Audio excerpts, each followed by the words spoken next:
Professor, o senhor falou que o Chico Xavier, ele não tem projeção, não tinha projeção lúcida, então. Não.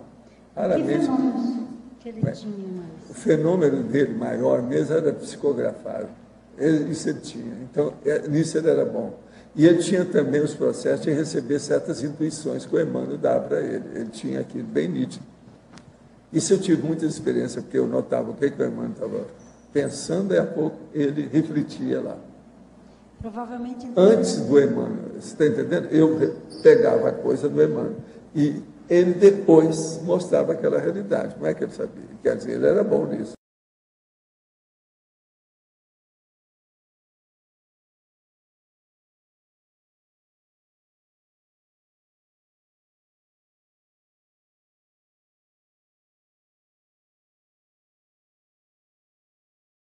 Vamos clarear isso uma vez para todas.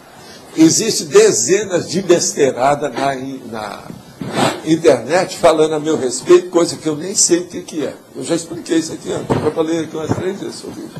Atualmente tem lá chamada no meu nome mais de 79 mil.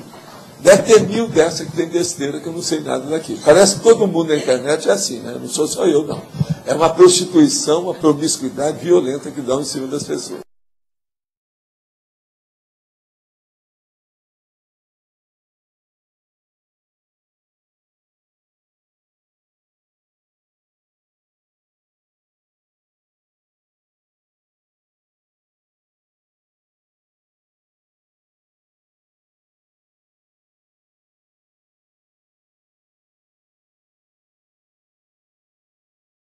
Vamos entender a psicografia. Isso aí é que eu falei lá com o Marcel Souto-Maior. O caso todo é o seguinte: uma pessoa vai fazer uma tradução. Ele conhece as 2 línguas da tradução perfeita. Uma delas é a língua nativa dele. No entanto, ele é o tradutor. Ele trai o autor. Agora, veja, isso em tradução daquela língua. Agora, pensa bem, você traduzir o pensamento de alguém através do seu. E sem acrescentar então, a psicografia, você tem que dar um desconto enorme em tudo, que é uma coisa muito difícil. É muito pior do que fazer a tradução. Vira tradutor. Isso eu já falava no movimento espírita para expor essa situação para o povo. Então, veja, o que acontece? A maioria desses médicos que tem por aí, tudo é fajuto. Você está entendendo? Então, o Marcelo me perguntou, mas desses médicos, isso aí o que tem, qual o percentual que você acha que é autêntico? Assim, 10%. E ele falou assim, mas quem é que, por exemplo, é autêntico? Um deles é o Chico Xavier. Na tertúlia de ontem, o senhor falou a respeito de algumas passagens da infância e de saída de sua cidade natal. Gostaria que progredisse um pouco mais, comentando como foi o encontro com o Chico Xavier. Não, Chico Xavier é o seguinte: quando eu tinha 23 anos, eu já trabalhava no movimento espírita há uns 18 anos, desde pequenininho, nas aulas de moral cristã. Então, a minha mãe viu que o Chico Xavier estava passando por uma fase, uma crítica, de um processo lá de escândalo, que envolvia até gente da família dele, um negócio muito sério com as federações, tudo isso. Então, ela me falou, senhora, está na hora da gente ir lá ver o que a gente pode fazer para você ajudar esse homem, porque ele é a base aí do movimento espírita, você já está trabalhando nisso há tanto tempo, vamos lá para ver o que nós fazemos com ele. E a minha mãe sabia que eu tinha tido contato com ele, porque ele foi minha mãe na última vida, lá na Catalunha, e o Chico sabia disso também. Mas a gente nunca tinha se conhecido pessoalmente. Então nós fomos lá a Pedro Leopoldo, eu apresentei minha mãe, me apresentei para ele. Aí no outro ano, isso foi em 1955, no outro ano, em 1956, eu comecei a trabalhar com ele, devido aos processos, e tinha falado para ele para levá-lo para Uberaba. Ele já conhecia Uberaba, porque já tinha ido lá no Ministério da Agricultura que eu trabalhava. Então, com isso, ele topou a parada de sair de lá, que ele estava querendo sair mesmo da terra dele e da vizinhança lá de Belo Horizonte, das federações. Então, nós fomos para Uberaba. Com o tempo, eu comecei a viajar com ele. Entre 58 e 59, então, a coisa ficou definitiva. Começamos a receber também a psicografia junto, que ele sabia da minha psicografia já de muito tempo. Então, com isso, as coisas caminharam. Agora, eu falei com ele, eu vou te levar, mas mais tarde eu vou sair, porque o meu caminho é outro, não é esse. Ele já sabia disso. Agora, eu trabalhei com ele mais ou menos 10 anos. E depois deixei tudo encaminhado. E ele prosseguiu com o trabalho lá que a gente tinha feito em Uberaba. É assim que foi a vida com o processo dele. Agora, eu fui lá para atender mais os processos da minha própria mãe. O Chico era uma segunda mãe que eu tinha por causa da outra vida. Ele era muito meritório, muito sério. O Chico não se brincava em serviço. Ele pensava demais nos outros antes dele. Sempre foi assim. Eu conheci as coisas do André Luiz fora do corpo antes de conhecer o Chico Xavier no corpo. Chico Xavier foi uma pessoa que conseguiu o completismo existencial da TACOM. Isso é o máximo. Ele foi 100%.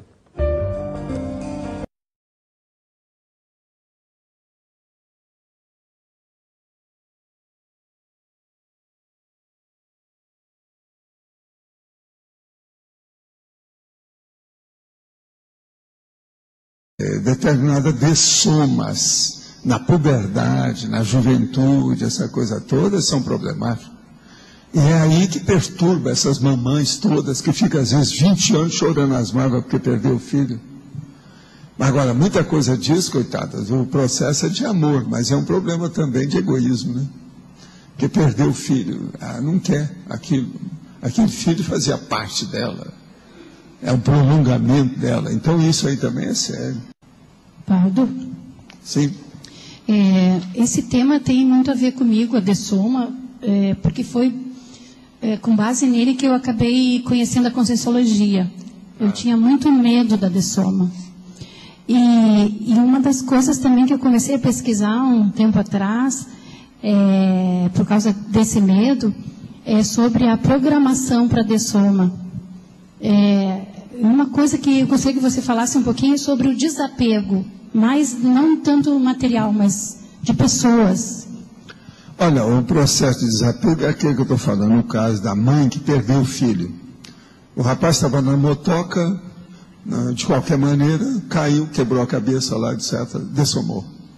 Então é motoqueiro. Isso aí é um monte de mulher que sofre com esse negócio, porque o filho morreu na motoca. O Brasil, então, teve um período que isso era toda semana, tinha alguém assim. Depois eles começaram a fazer a coisa mais séria, colocar capacete, uma opção de coisinha. Aí andou diminuindo, mas mesmo assim ainda tem gente que morre de motoca aí, você sabe como é que é. Porque a motoca costura tudo, faz uma opção de coisa, passa da conta, passa acima dos carros, ganha de todo mundo na corrida, então isso é um problemão. E a pessoa acha que na motoca aquilo é uma extensão dele, que ele pode voar, aquilo são as asas que a pessoa tem, isso aí é um problemão, motoca. Agora então, o que se passa? Muitas dessas mulheres então perderam o filho muito novo. E aquilo ela fica chorando, aquela condição. Às vezes ela tem até 2 filhos, eu já expliquei isso aqui, ela tem 2 filhos depois. Às vezes aquele filho que morreu até já ressomou, é o 3º filho dela, por exemplo. E ela, 28 anos depois, como eu encontrei uma, que veio comigo, eu lembro que eu tive que conversar com ela dentro do carro, estava com o motorista lá na Pau de Fronteira. E eu falei com ela, olha, e eu vou te falar agora, consciex para consciex. Faz de quanto nós estamos dessomados. Você está chorando esse menino por egoísmo seu. Você já pensou, se ele for o seu 3º filho, você está chorando isso aí à toa? Agora, por quê? Você se sente bem como mãe que perdeu um filho? Isso é exibicionismo da sua maternidade? Da ibope? Você se sente bem? Então tem um monte de coisa nisso que a gente tem que ver. Então esse negócio, as mães, se perder um filho, todo mundo aplaude. Ninguém viu que às vezes tem um excesso, que tem uma patologia, que tem loucura ali atrás. Você está entendendo? Não. Outra coisa, eu já vi casos pior ainda do que esse. Que eu conheci a mãe, o pai e os filhos. Aí o menino morreu. Na hora que o menino morreu, ela começou a entrar nessa pose da mãe vítima. E entrou naquele pódio da estrela maternal. Você está entendendo? Qual é o pior da história? Ela não gostava desse filho e vivia brigando com ele. E o filho também não se dava bem com ele. Agora, então, o que a gente ia fazer? Quando eles vieram para falar comigo, eu virei para ela e falei assim, você está chorando as mágoas porque agora é a sua autoculpa. Você tem que tirar isso da sua cabeça. Porque você não tratou seu filho do jeito que devia tratar. Ele nunca compreendeu você como mãe. A verdade é essa. O pai até, isso era na frente com o pai, com o esposo dela. O pai compreendeu. Agora, ó, você precisa agora se dedicar aos outros 2 filhos que você tem para isso não acontecer. Porque ela tinha mais 2 filhos, eram 3. Agora veja, esse caso é pior ainda. Você está entendendo? Não. Agora ela, em vez de mostrar que ela estava com autoculpa, ela caminhou para o outro lado e virou uma estrela da maternidade. Você está entendendo? Sofrendo com aquilo, etc. Tal. Agora, ninguém falou isso para ela. Foi preciso eu falar. Aí o marido abaixou a cabeça. Eu falei assim, ó, eu não vou perguntar para o senhor o que o senhor acha do assunto. Mas eu sei que no seu íntimo o senhor me dá razão. O pai se dava bem com o filho. Agora, ela... Eu nunca fiquei sabendo, e ela mesmo depois disso, nunca revelou o que havia entre os 2. Mas é lógico. Eu expliquei lá, né? Falei assim, ó, isso é coisa do passado de vocês. Negócio muito sério. Vieram para ressarcir alguma coisa de desavença profunda, enraizada. E, ó, perdeu tempo. O menino morreu logo. Agora, o menino, quando ele morreu, tinha menos de 20 anos. Você está entendendo? Ele tinha 16, não sei. Uma coisa terrível. Você está começando a entender, então, como é que são esses aspectos dessas personalidades? Valda. A dona Célia do Carmo, lá no Rio de Janeiro, ela atendia milhares de mães, eu já vi algumas dessas reuniões, a maioria dela perderam os filhos. Todos aqueles casos, mais ou menos, seriam esse caso, que as mulheres ficam querendo receber mensagem, para saber não como é todo o filho caso, está, mas uma boa parte deles. A mesma coisa é aquelas mensagens que o Chico recebia.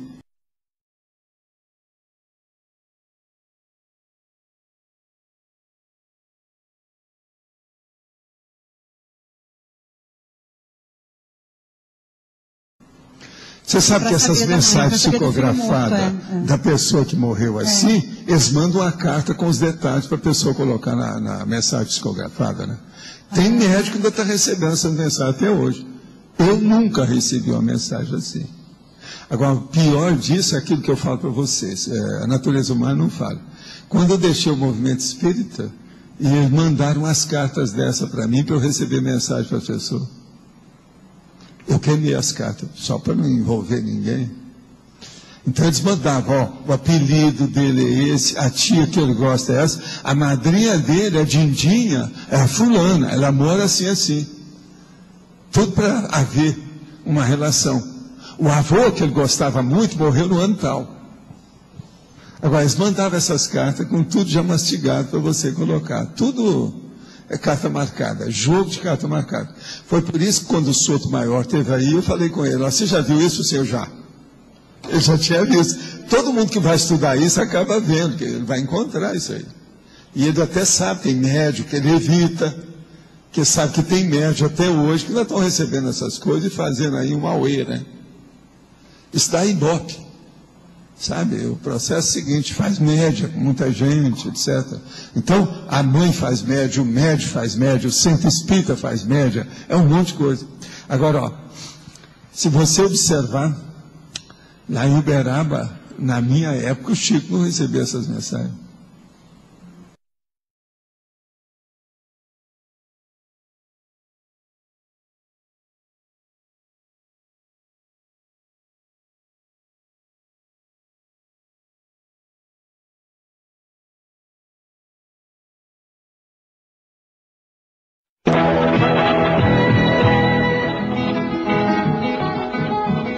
Em 1959, Chico Xavier bateu a porta de casa e trocou a pequena Pedro Leopoldo por uma cidade maior. Uberaba, quase na divisa de Minas com São Paulo. Uberaba logo passaria a ser conhecida em todo o país como a capital do espiritismo. Assim que chegou a Uberaba, Chico foi morar nesta casa em companhia de um amigo, o médico e médium Valdo Vieira. Há vários anos que os dois trabalhavam juntos, psicografando livros numa espécie de parceria espiritual. Chico psicografava um capítulo na cidade de Pedro Leopoldo e Valdo psicografava o outro aqui em Uberaba. O primeiro fruto dessa dobradinha mediúnica com o médico Valdo Vieira foi o livro Evolução em Dois Mundos, uma obra de extraordinário valor intelectual, segundo os espíritas. Na apresentação do livro, a mensagem de André Luiz, eu que recebi. E a mensagem básica inicial de Emmanuel, foi ele que recebeu. Outro fruto dessa parceria foi a Comunhão Espírita Cristã, um centro erguido ao lado da casa onde Chico e Valdo moravam. Na varanda da casa eram servidas diariamente refeições aos pobres da cidade, uma tradição que se mantém até hoje. Naquele tempo era a base de 300, 400 pessoas que tomavam sopa aqui.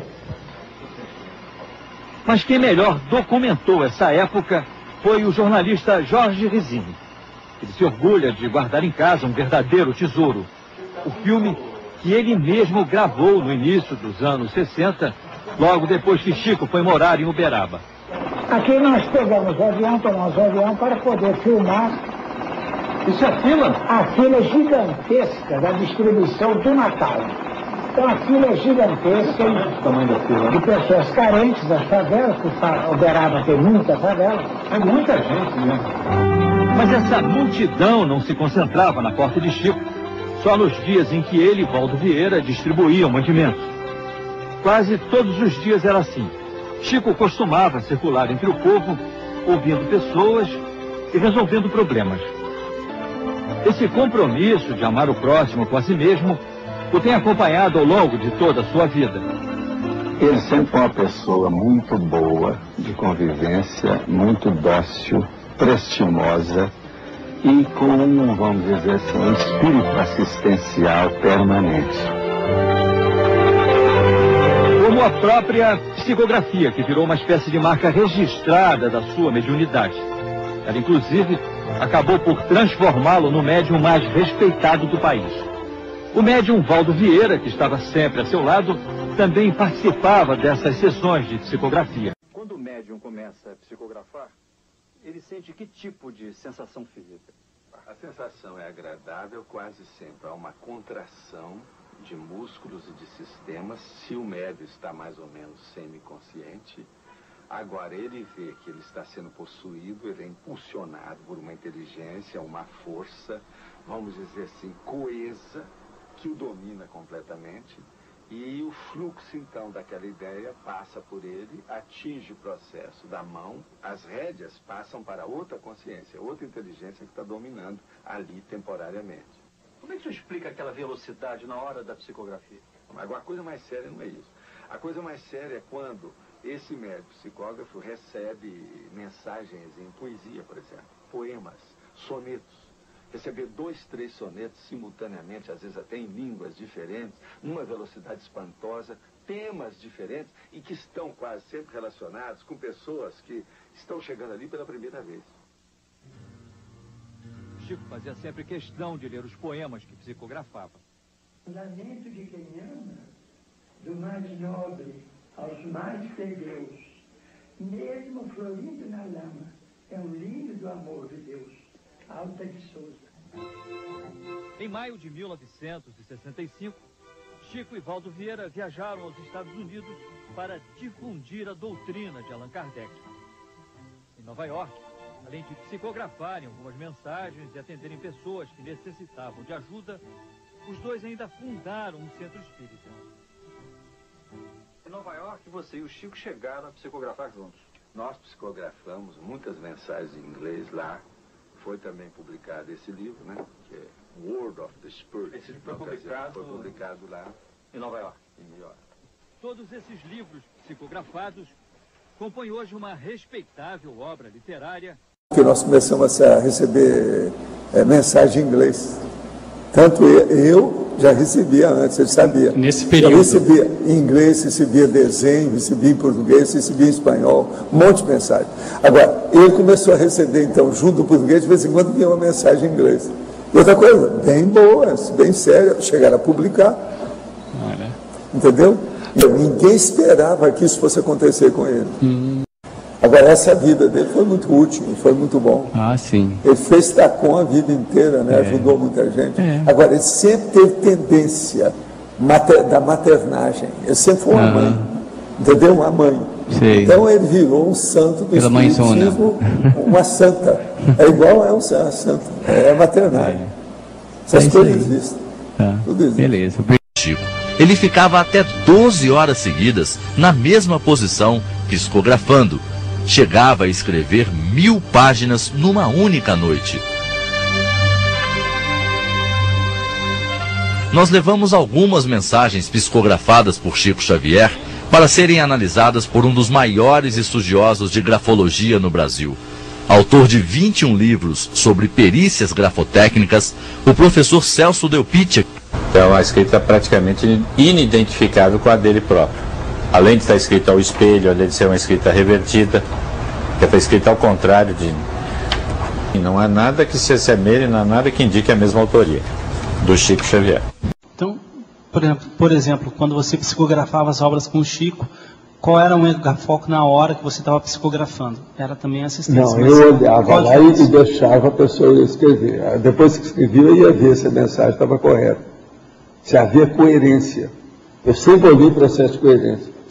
Mas aí no momento, por exemplo, da psicografia, então, ele colocava maior percentual do conteúdo mental dele ali do que você... Não, todo mundo coloca, depende da comunicação. Qual que é a consciência comunicadora? Essa que manda. A gente não, você é um aparelho, ele usa aquilo que tem. Tanto eu quanto o Chico, na opção de coisa, a gente era até mais ou menos igual, muito embora a minha diferença de idade, diferença de experiência, mas era, você vê pelos livros que são. Eu fiz experiência disso tudo. Eu peguei mensagem que o Chico recebeu e mensagem que eu recebi. Não coloquei nome nenhum, misturei tudo. Falei assim, distinga aí quem é que é do Chico e quem é que é do Valdo. O povo bobeou. Ninguém soube dizer quem era um, quem era o outro. Eu fiz essa experiência de propósito, que o Emmanuel pediu para fazer. Então isso aí mostra que a gente tinha uma capacidade de igual para igual. O Chico confiava em mim plenamente nessas coisas. Você tem uma ideia? Quando nós fomos fazer, eu já sabia tanto isso quando o primeiro livro nós fomos escrever, que era Evolução em Dois Mundos, eu recebia em Uberaba as mensagens. Ele recebia em Pedro Leopoldo. Ele mandava em Pedro Leopoldo, quem datilografava era eu. Quem datilografou o livro todo fui eu, não foi ele. Ele tinha plena confiança na situação. Mesmo ele com todas essas capacidades, essa alteração emocional, isso que eu quero dizer assim, ele não acabava colocando maior percentual comparado com as suas obras? Ele tinha uma tendência feminina nas coisas dele. Tudo levava para o romantismo, para muita emoção, muita coisa. E eu, ao contrário, tudo eu sou da paternidade, tudo para a racionalidade, para a ponderação, para a ciência, para a lógica. Ele sabia disso. Entendeu? Isso aí equilibrava os processos. Agora, ele tinha muita racionalidade na opção de coisa, mas a intenção era só o processo maternal de assistência dele, aquilo então minava tudo. Tudo que ele fazia era baseado nisso. Fiz uma clínica gratuita junto do Centro Espírita que eu fundei com meus amigos. O negócio está lá funcionando até hoje. É que não é bem justo, né? Assim, as pessoas têm pouco conhecimento fora do espiritismo das tarefas de assistência que você fez. Eu tive a oportunidade, por exemplo, de, conversando com meu pai, saber dos milhares de pessoas que eram assistidas. Seu pai sabia. Do processo de desassédio que você fazia dos líderes. O pai dela sabia, não está aqui. Mas esse era meu amigo mesmo, ele o tempo todo. Ele falava que você fazia o desassédio dos líderes, das instituições, que você via os assediadores, que você dava o feedback, que você ajudava no processo de alimentação, não era eu, não, na distribuição aqui, honesta. Não era eu era intermediário, quer dizer, o médium. Eram as consciências que ajudavam. Considerando que o seu trabalho com a conscienciologia, de certa forma, já havia sido traçado, dando a sua atual ressoma, é igual ao seu também. Qual o significado da sua passagem pelo movimento espírita? Foi para ajudar as coisas, e eu fui lá para ver, porque aquilo me ajudou muito na questão dos fenômenos parapsíquicos, desde pequeno. E era só o espiritismo que tinha aí para ajudar. Na minha terra não tinha nada de parapsicologia, ou gente que fazia pesquisa de parapsicologia. Que importância isso teve? Ou foi algum desvio da sua rota? Não, já estava mais ou menos traçado para a gente ajudar o processo Chico Xavier. Valdo, formulador da projeciologia e da conscienciologia, conta histórias impressionantes do convívio com Chico Xavier. Segundo ele, os dois teriam sido da mesma família na última encarnação. Ele já sabia quem eu era em vidas anteriores, que eu fui filho dele. E ele sabia disso. O Emmanuel já tinha falado as minhas coisas, que eu sou o Zéfiro, que era um espírito que ele chamava, Allan Kardec chamava de espírito familiar. Zéfiro é vida minha, de muitos séculos, de muitas vidas anteriores. Eu sou o eterno filho dele. Você está entendendo? Tanto que ele queria sempre tirar fotografia comigo e a minha mãe e ele. Que era eu entre as duas mães.